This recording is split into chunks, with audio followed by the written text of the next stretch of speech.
Hello guys, bit of a different setting today from the whistle. I wasn't sat in the press box today, I was sat in block 6 and consequently I wanted to get this to you guys quickly, so here I am in my trusty Corsa. Arsenal have lost their first game of the season, the first game of the Unai Emery era, 2-0 to Manchester City. A fair result and probably what I predicted, to be honest. I said to a friend before the game I thought maybe 3-1. They're certainly 2 goals better than us, if not more, and they were on the day. I mean, the main thing to say really is that Arsenal hired themselves a manager who they've brought in because of what he can do for the team when they've not got the ball. Well, we saw an awful lot of them without the ball today, and they are very much a work in progress. Let's put it like that. Any idea that Emery was a miracle worker, that he could have suddenly transformed the team in the space of 6 weeks, that we'd suddenly be defensively robust, that we'd have this coherent pressing strategy all knitted together, well, that idea is out the window. As I think is the fantasy idea that we might get anywhere close to Manchester City this season. There is a gulf there, and that gulf was evident throughout the game today. I suppose if you were looking to be positive, what you would say is there was some semblance of plan behind what Arsenal did. You could see Emery's influence on the team even at this early stage. Now, not all of that was absolutely positive. For example, one of the things that was very noticeable was that he wanted the team to play out with the ball from the back. That nearly cost us on very many occasions. He selected Petr Cech in goal. I always thought he would. I thought he'd want to go with Cech's experience, with his character. I'm not sure how convinced he is about Lino, but Cech is not great with the ball at his feet. You know, just like Guardiola came in, had to dispense with Joe Hart. One wonders if Emery's completely wedded to that sort of style of play. Is Cech really the right man? What else can we say? Other selection that was a bit really surprising was Guendouzi starting in midfield ahead of Torreira, who I guess wasn't deemed quite ready, and ahead of Mohamed El Neni as well. Huge call, and I think maybe one made for 2 reasons. Number one, fitness, and number 2, because I think Emery wanted to try and establish a meritocracy, and Guendouzi has been one of the better players in pre-season, so he wanted to reward him. This was probably too big a test too soon. He started well, nice crossfield pass, but he struggled under pressure.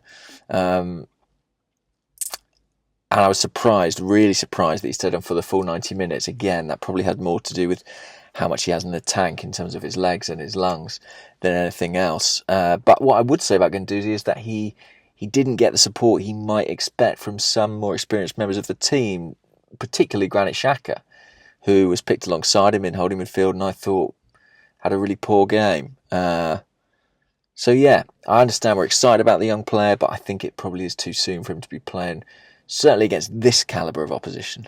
And that is something that's worth saying, is that City are excellent. I mean, they weren't at their best today and they were still very, very good, particularly in that first 20 minutes. And I think it's worth remembering, actually, that Petr Cech, I know that his footwork wasn't great and that he nearly passed the ball into his own net at one stage, and he probably should have done better with Sterling's strike, but he made a number of good saves too, particularly early on. It just felt like after the Sterling goal, the confidence really evaporated from him. The first half, I felt City were very dominant. We were really struggling to get a foothold in the game, improved a little bit towards the end. And in the second half, well, I thought we were better once Alex Lacazette came on. He gave us a bit of a focal point up front. I am not convinced is too strong a word. I am a believer that Aubameyang on the left can work and can be a positive thing for us. There's just something about Aubameyang and Lacazette. They seem to light up a little bit when they combine with each other. And Aubameyang wasn't really in the game in the first half, and at least in the second, he found a bit of space in the channels. But what else to say? Let's run through the debutants. I mean, Lichtsteiner came on for Maitland-Niles at left-back. I thought he looked very good, actually. And I wonder if, with Nacho's not ready, he'll be the cover at left-back. He seems very comfortable there. Socrates, not a vast amount to say about his performance, really. I mean, he made one very cynical foul to pick up a yellow card. I guess that's kind of partly what we've bought him for, but it wasn't easy to make a definitive judgment on him. He did okay. I was worried about the centre-halves going into the game, but centre-half is not really where we lost this match. Guendouzi I've spoken about. Torreira came on very briefly, looked very tidy, but not really enough to say with any certainty. What else to notice? I mean, Ozil and Mkhitaryan were ostensibly the wide players in the system. Neither had a huge attacking input on the game. Both worked hard, no question of that. Aaron Ramsey played off the striker. His role struck me as a little bit like the one Dele Alli plays for Spurs. He was leading the press. He was almost a second striker. And actually I felt that there were times in the game where we needed him in the midfield. That's what I mean about this game. It's being so difficult for Emery. He's implementing new strategies and he wants to implement them from day one. But in some ways, this was the worst possible opposition for him to be up against. Take the short passing thing. He wants that to be part of the culture. Every time the goalkeeper went short, he was clapping. If they went long on the sideline, he was furious. But in some ways, City are the worst team to do that against because they have such a coherent press, an effective press. And also because they press, you can bypass them with a longer ball.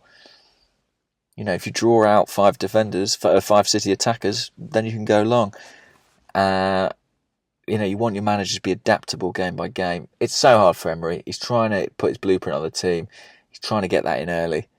And he's just got an impossible task almost facing City today. What I will say is that he needs time and he needs patience. Some of the attitude from the fans sat around me was really frustrating. You know, screaming at Cech for trying to go short. It's not his decision. There's clearly a directive from above. You know, walking out after the second goal, I saw a few walkouts. People saying it's the same old problems. It's not the same old problems, actually. Or if they are the same old problems, they're the same old problems that are at least trying to be fixed in a new way. Same old problems, new solutions. That's, I think, what we've got. I'll leave it there, guys. I've got to drive home. Cheers. Speak to you soon.